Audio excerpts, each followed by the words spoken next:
Welcome to Ultimate Skincare and Beauty Report. I'm Mary Winkenwerder. The liquid facelift is a super treatment that can remove the visible signs of aging almost instantly. While the procedure looks simple, there are reasons why you should not do this yourself. Joining us this episode is Dr. Cynthia Elliott to share with us more about why. Dr. Elliott, welcome to Ultimate Skincare and Beauty Report. Thank you, Mary. It's very nice to be here. It's great to have you join us. So there are so many over-the-counter ways to address resurfacing the skin, including at-home glycolic treatments, which, you know, theoretically it seems like a great idea to the mainstream consumer. Why should consumers not give themselves liquid facelift treatments, and who should do them? It's a great question, and it comes up all the time, and usually in the form of dealing with complications. And Right. you know skincare. Yep. Glycolic acids, even if you know the percentage, if you don't know the pH, Right. you still really don't know what you're working with. Right. And you can buy these things online where you don't know, even if the packaging is accurate, you don't know if the product is really expired. So a lot of the products are brought in from other countries and are knockoff products, just like a purse. And how would you know that?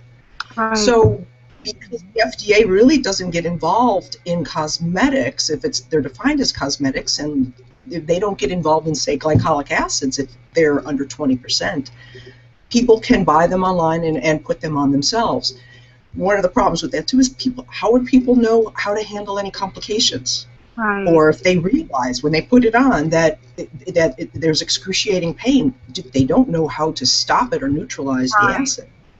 So definitely they need to go someplace, you know, where there's some professional, where there's professional skincare done at least, where it's not just that the products are legitimate, especially in a doctor's office. You've still got that extra standard of sterility and quality. But even in a regular med spa or a salon, you just want to make sure that the people there are experienced and that they are using products that they've done before and that they know how to handle any complications. So I think that, you know, as much as it's tempting to try to do something like that at home, I don't think, I'm biased, of course, but I don't think it's worth taking a risk of scarring yourself when you're trying to actually look better. So are there any regulations keeping consumers from giving themselves these treatments at home? The FDA has a rule that if it's a product that can change the structure of your skin, it's considered then a medication or device. So theoretically then they would regulate that. But we all know the FDA is really busy and it's really not that big of an organization. So do they have the time to pursue all this? No. I think something I read was that 11% of the cosmetic products that are out there have been evaluated.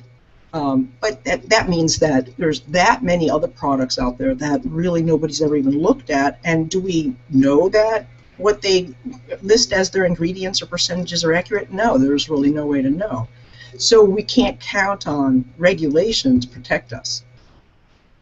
Wow. Wow. So let's talk about what can go wrong. The downside of this. What happens when consumers give themselves these treatments and it goes wrong?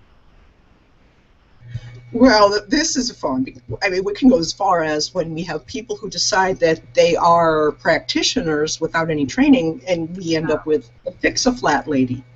I mean, or we have people who are buying neurotoxins from a lab that isn't, that are a million times stronger than what we would use, and they're not even the same protein. But they inject themselves because, if you watch it on YouTube, it doesn't look that hard. So people think that they can just do it themselves. So it can get to that point of horrid, it can even get to death. But most of the time, people could end up blistered, scarred, or lose pigment, or they end up with white patches, or gain pigment from irritation and end up with dark patches. So in general, a lot of the things that can happen are things that will make them look worse, if not permanently, for a long time. Wow, that's scary. So how can these situations be salvaged, and are there any situations that cannot be salvaged?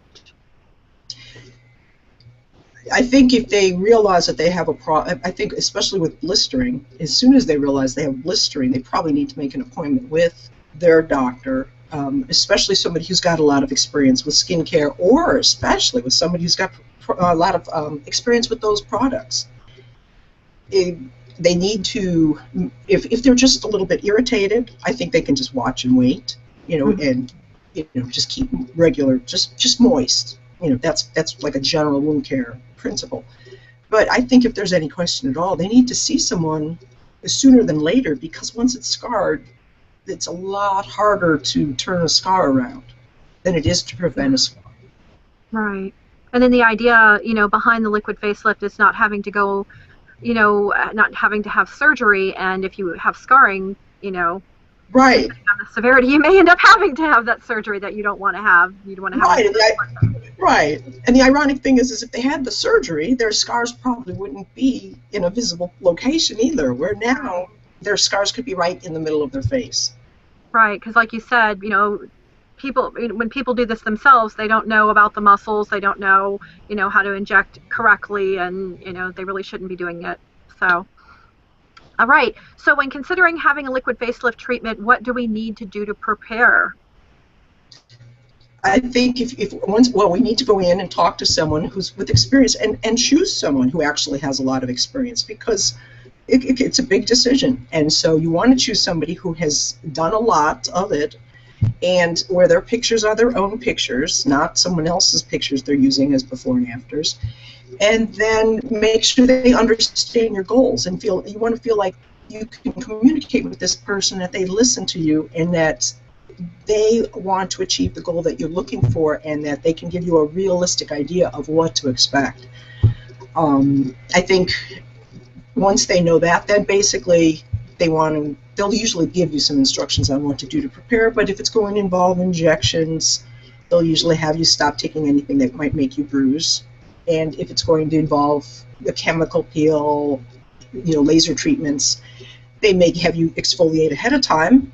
But basically, they just want you to show up that day with no makeup, and if they're going to do a big laser procedure, a button-down shirt, so you're not pulling it over your face. Right.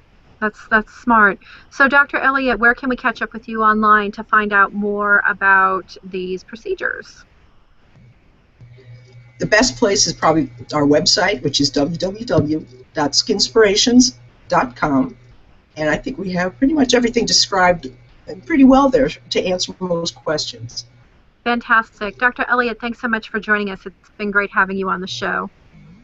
Oh, thank you, Mary. This has been really nice. All right. Catch up with me on my blog, www.beautybeautereport.com, and on Twitter @BeautyPublicist. Everyone, thanks so much for joining us on Ultimate Skincare and Beauty Report. Have a beautiful and successful week. Mwah.